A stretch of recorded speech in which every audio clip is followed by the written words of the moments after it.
Avez-vous déjà pensé à prendre soin de votre cœur au point de dire ou de faire quelque chose qui est rapidement devenu un poids dans votre conscience? Cette émotion est aussi humaine que respirer, mais lorsque nous ne le contrôlons pas, elle peut nous éloigner de la paix que Dieu désire pour nous. Au milieu des défis de la vie, où le stress, les injustices et les conflits semblent inévitables, nous sommes appelés à agir différemment. La parole de Dieu nous apprend à transformer la colère en patience et nous invite à chercher un cœur serein et libre. Souvent, la colère survient lorsque nous nous sentons lésés ou blessés. C'est une réaction naturelle face à la frustration, mais si nous ne le gérons pas judicieusement, cela peut devenir un fardeau. Le problème n'est pas de se sentir en colère, mais comment nous permettons à cette émotion de nous guider. Dans le livre des Éphésiens, chapitre 4, verset 26, il est écrit « Si vous vous fâchez, pas petit. Appelez votre colère avant le soleil. » Cet enseignement nous montre qu'il n'y a pas de péché à ressentir de la colère, mais de le laisser enraciner dans nos cœurs, de devenir une rancune et de nous éloigner du dessein de Dieu. Combien de fois la colère lui a-t-elle fait perdre sa clarté, le conduisant à dire des mots qui blessaient quelqu'un cher? Nous traversons tous des moments comme celui-ci. La chaleur du moment peut nous aveugler, nous faisant des prisonniers de nos propres émotions. Mais la vérité est que Dieu nous offre un moyen de libération. Il nous invite à lui remettre, permettant à sa paix de prendre la place orageuse en nous. Le livre des Colossiens, chapitre 3, verset 8, nous enseigne « Mais maintenant, abandonnez toutes ces choses. Colère, indignation, mal, malédience et langage obscène dans la parole. » Cet appel n'est pas seulement un conseil, mais une direction divine, afin que nous puissions vivre à la légère, sans supporter le poids de la colère et du ressentiment. Pour ce faire, nous devons apprendre à faire une pause avant de réagir, respirer profondément et demander à Dieu de discerner avant de laisser nos émotions nous dominer. La prière est un outil puissant pour calmer le cœur et rechercher la paix intérieure. Lorsque nous nous sentons dominés par la colère, parler à Dieu et lui faire des préoccupations peut apporter un soulagement immédiat. Il nous renforce et nous donne la clarté d'agir judicieusement. Le pardon joue également un rôle essentiel dans ce processus. Souvent, la racine de la colère est liée à des blessures non résolues. Cependant, lorsque nous choisissons de pardonner, nous libérons non seulement l'autre, mais nous nous libérons également du poids de la douleur. Ce processus de transformation nécessite du temps et de la pratique. Mais chaque jour, nous choisissons de réagir avec patience et amour. Nous devenons plus comme Christ. Et c'est sur ce parcours de croissance que nous découvrons la vraie paix que seul Dieu peut offrir. Tout comme un feu qui se propage rapidement lorsqu'il est nourri, la colère peut grandir en nous si nous ne le contrôlons pas. De petits moments de frustration, lorsqu'ils ne sont pas résolus, peuvent devenir un profond ressentiment qui nous éloigne de la paix. Mais Dieu nous appelle une manière différente, un chemin où la patience et la maîtrise de soi et de moi nous ont libérés de ce piège émotionnel. Dans le livre des Proverbes, chapitre 14, verset 29, nous trouvons un enseignement précieux. L'homme patient donne une grande compréhension, mais le précipité révèle une folie. Ce passage nous apprend que la patience n'est pas seulement une vertu, mais un signe de sagesse. Lorsque nous apprenons à respirer profondément et à attendre avant de réagir, nous évitons de prendre des décisions irréfléchies qui peuvent blesser nous-mêmes et les autres.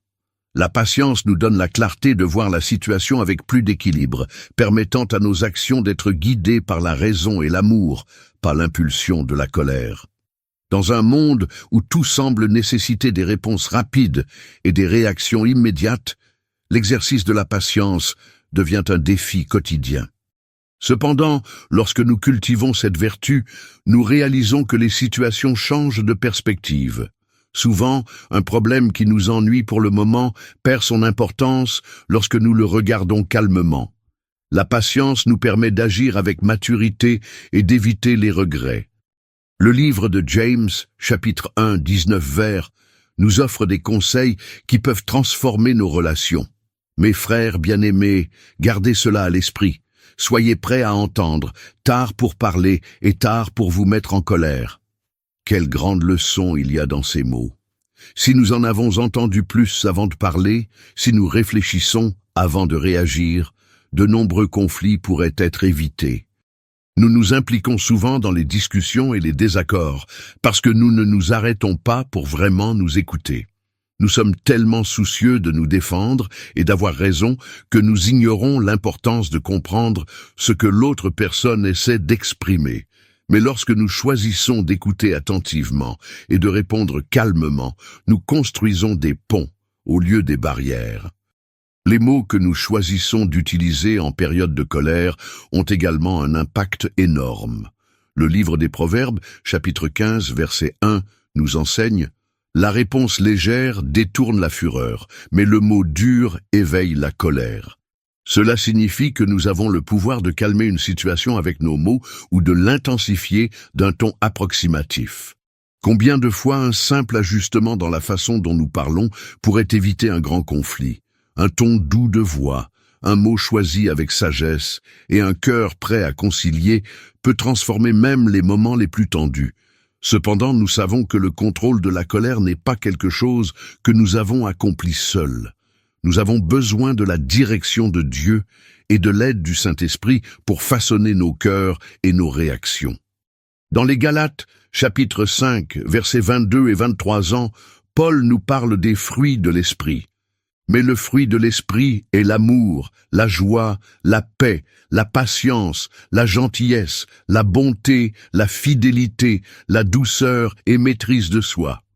Contre ces choses, il n'y a pas de loi. Ici, nous voyons que la patience et le contrôle de soi sont des qualités qui viennent de Dieu. Lorsque nous permettons au Saint-Esprit travailler dans nos cœurs, ces vertus commencent à se manifester naturellement dans nos vies. Cela ne signifie pas que nous ne nous sentirons plus jamais en colère, mais que nous apprendrons à faire face à cette émotion de manière saine. Au lieu de permettre aux colères de nous contrôler, nous apprendrons à le donner à Dieu, lui demandant de nous donner la sérénité et le discernement pour agir de la meilleure façon. Dans le livre des Romains, chapitre 12, 19e verset, nous trouvons un conseil fondamental pour ceux qui luttent sur le désir de vengeance. Bien-aimés, ne cherche jamais à se venger, mais partez avec Dieu la colère, car il est écrit « Mon est vengeance, je reviendrai », dit le Seigneur. Ce passage nous apprend que nous n'avons pas besoin de porter le poids de la vengeance dans nos cœurs. Dieu est le juge juste et il s'occupera de toutes choses au bon moment. Lorsque nous libérons de ce fardeau, nous trouvons de la place pour vivre avec plus de légèreté et de tranquillité. De plus, nos entreprises influencent directement la façon dont nous gérons les émotions. Le livre des Proverbes, chapitre 22, versets 24 et 25, nous avertissent: « Ne vous associez pas à ceux qui vivent de mauvaise humeur, ni ne marchent en compagnie de ceux qui vont facilement, afin que vous fassiez pas apprendre les chemins et tomber dans le piège. » Cet enseignement nous montre que la colère peut être contagieuse. Si nous nous entourons de gens qui se plaignent constamment, se battent ou vivons avec ressentiment, nous finissons par absorber ce comportement.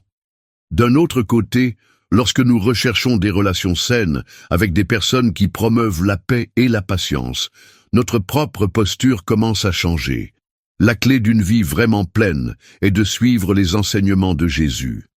Lui, plus que quiconque, était l'exemple parfait de patience, de douceur et d'amour. Même face à l'injustice, aux insultes et aux souffrances, il a choisi de répondre avec grâce et miséricorde. Au moment le plus difficile de sa vie, quand il était sur la croix, au lieu de riposter le mal qu'il a souffert, il a dit « Père, pardonne-leur, car ils ne savent pas ce qu'ils font. » Si Christ était capable d'agir comme ça face à tant de souffrances, plus nous suivons ces étapes, devrions-nous nous efforcer d'agir avec patience et amour? Chaque jour, nous avons la possibilité de choisir entre nourrir la colère ou chercher la paix. Nous pouvons décider de prendre une profonde inspiration au lieu de réagir impulsivement. Nous pouvons choisir d'écouter attentivement au lieu de soulever la voix. nous pouvons choisir de pardonner au lieu de stocker une rancune. Lorsque nous suivons ce chemin, non seulement nous trouvons la paix dans notre propre cœur, mais nous devenons également les instruments de Dieu pour apporter l'harmonie au monde qui nous entoure. Si cet enseignement a touché votre cœur, n'oubliez pas de le mettre en pratique. Prenez l'engagement de faire preuve de patience, de contrôler votre colère et de toujours chercher la paix. Avec chaque choix court, vous ferez un pas vers une vie plus légère, plus complète et plus alignée avec la volonté de Dieu.